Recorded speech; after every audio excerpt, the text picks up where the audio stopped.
आज नवरात्रि का पहला दिन है, माँ शैलपुत्री का दिन और नए शुरुआत का दिन।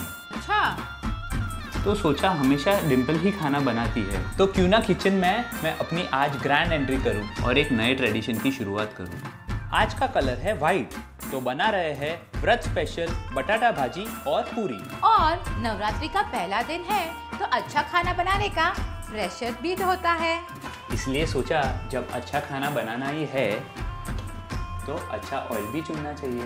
नवरात्रि नंबर 1 तो तेल भी महाराष्ट्र का number 1, Gemini cooking oil. Crispy भाजी, हॉट पूरीज और धवल की कुकिंग, बेस्ट न्यू बिगिनिंग। लगता है किचन में मेरी एंट्री सक्सेसफुल हुई। अच्छा चुनो, अच्छा खाओ और खिलाओ। Happy Navratri from us and Gemini oil.